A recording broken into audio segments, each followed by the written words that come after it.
Hello and welcome everyone to Copy and Paste, the clean and family-friendly Reddit reading podcast. This is the 4th episode of r/PettyRevenge, where the satisfaction is pure.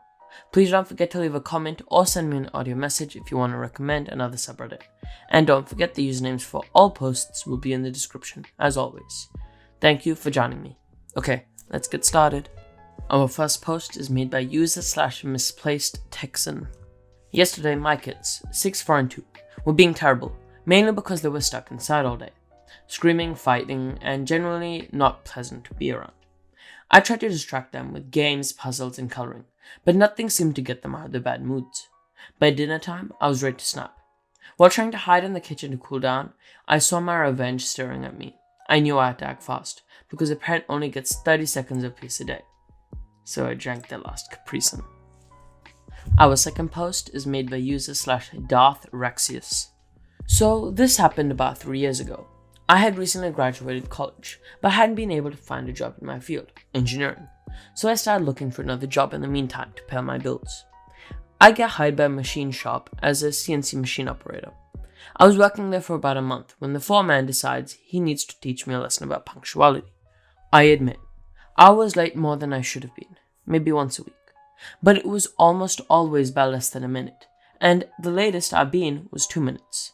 But I always made sure to make up for it by staying a few minutes after my shift. For context, this job was 7 to 3:30, and I had a 15-minute commute, so traffic was often unpredictable. After he gave me a friendly reminder/warning, I started to leave about 5 minutes early to avoid being late. About a week later, there was an accident on the highway that slowed traffic down. I arrived at work and clocked in at 7:03 a.m. I turn around and see the foreman standing there with his hands on his hips. The conversation went like this. Foreman, you're late. Me, yeah, I know there was an accident on the highway. I don't want to hear an excuse. So I'll make up for it by staying late like I always do. Oh, so now you're trying to justify being late? You don't get to show up for work just when you feel like it. Me, getting pissed off at this point. No, I'm saying I'll make it up for it. Now you're accusing me of not caring when I show up. You know what? Why don't you go home? I'll call you when I decide I want you back. I said, screw it, and left not wanting to waste any more of my time on this pointless argument. I called the employment office and told them what happened. They started looking for a new job for me. I got a call from them the next day and told me that the machine shop owner wanted me to come in for a meeting. Cue the PettyRevenge. I drive over to the machine shop, and while I'm in the parking lot, I make a phone call. More on that later. And make sure to clock in before heading into the meeting.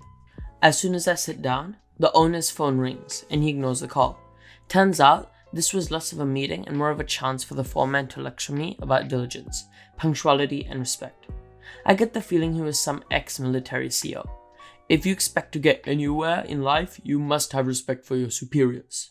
I'll try to explain myself, mentioning the commute, the accident, making up for lost time at the end of my shift, how the guys on the floor are always saying that I'm doing a great job, but he's having none of it. He keeps getting angrier and angrier, and finally decides that I'm a lost cause, and officially fires me. I look him in the eye with a crap-eating grin on my face, chuckling. You think this is funny? Yup. I turn to the owner.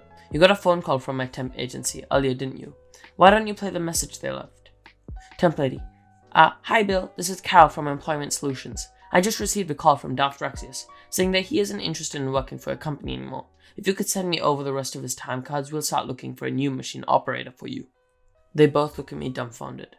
We've been talking for, let's see, 52 minutes. I checked all of my time cards and it turns out that I've only been late a total of 8 minutes and 32 seconds since I started working here. Since you decided to die on this hill, I thought to see how much this precious minutes meant to you. You have wasted 20 times the man hours on this pointless meeting. I hope you're happy. Learn how to pick your battles, Corporal. I walked out, clocked out, and got on unemployment. I never heard from them again. Our third post is made by an NSFW account. A few years ago, my best friend and I decided it would be a fun idea to work together.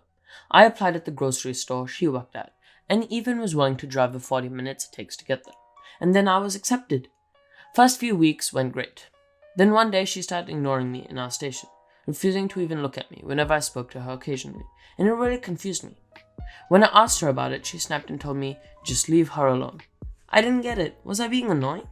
I was literally just doing the same job she was in the same area, and we had always been so friendly before, so I was confused. That's when it started getting bad. To make a long story short, there was a guy at the store who worked there that she was head over heels in love with.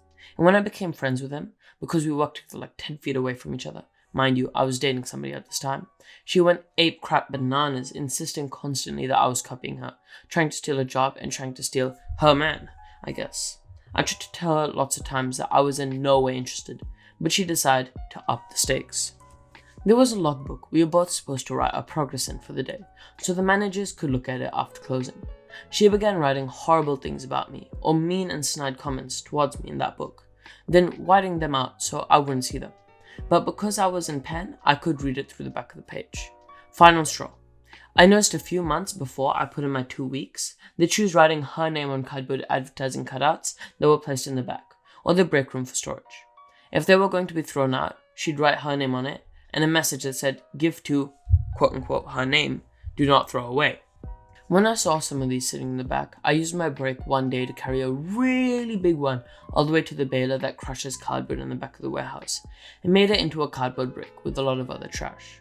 Might be kind of anticlimactic, but I feel it was petty enough to post. Also, I took a very nice pen she left on the front counter of the deli after leaving for the night. To this day, she hates my bloody guts, and ever since the day she screamed at me in the middle of the store, which was sort of the climax to the several month-long fight, she tells everyone I'm abusive and untrustworthy, and used to have a breakdown if you ever mentioned me. I hope she gets help, but screw her cardboard cutouts. And her pen. Our fourth post is made by user/heathershine. So, I had significant knee surgery and had a handicap parking pass for a few months. In a busy mall parking lot one day, I was turning down a row of cars when a car shot ahead of me and pulled into a parking spot. The driver gave me a snarly wave as he assumed I was about to pull into the spot, and he bet me to it. I drove down the row and pulled into a handicapped spot immediately in front of the mall, and was just getting out of my car with my daughter as that driver walked by on his way into the mall. He was surprised to see me parked so close, and looked at the car, saw the handicap parking pass on my dash, and looked at me and said, "Screw you." Like, what the hell, right? So I guess my PettyRevenge was being temporarily handicapped and getting a good parking spot, but it was still satisfying to know that I pissed off such a miserable person. And the last post is made by user/MessyAngelo. This was years ago. When I was in my early 20s, I worked at a hotel in the food and beverage side. I was a very ambitious and hard-working young man. I was moving up the ladder and was slated to take a bar manager position. This must have threatened the other bartender who had been there 10 years and wasn't moving up. Now I'd buy my weed off this bartender. I would have considered him a friend. We all would smoke in the walk-in freezers at work. Well, this bartender thought he could eliminate his competition by going to HR and telling them I smoke weed in the walk-in, which was true. My boss gets pulled into HR with his boss. They have a meeting about it and come to the conclusion they had no proof. Now my boss knew I smoked in the coolers, but didn't care. I did my job, half his job, and did it well. My boss pulls me aside and says cooler on the weed as we have a rat amongst us. Wouldn't tell me who. I told the bartender to watch out as we have a rat, and as I knew he sold weed. He played it off. 2 weeks later, I find out it was him. Now this bartender had a bit of a pill addiction, and days he couldn't get his fix, he was a complete butthole to everyone, including customers. They would complain to me, and it would typically end with me as he was my buddy. Well, that stopped. Every time a customer complained, I promptly brought them a comment card and had them write down their complaints. I pilled these up for 2 months and had a nice stack of complaints collected. If he didn't try to get me fired, these would have went into the trash. Instead, they ended up on the F&B director's desk. The satisfaction I got watching him being escorted off property a week later was great. We all done. Unfortunately, that was it for today. If you enjoyed this podcast, I would greatly appreciate you to like and subscribe. To listen to this podcast on YouTube, Spotify, Apple Podcasts, Google Podcasts, and more platforms, or to visit any of my socials, click the link in the description. And please feel free to send me an audio message or leave a comment. It's been a pleasure. Goodbye.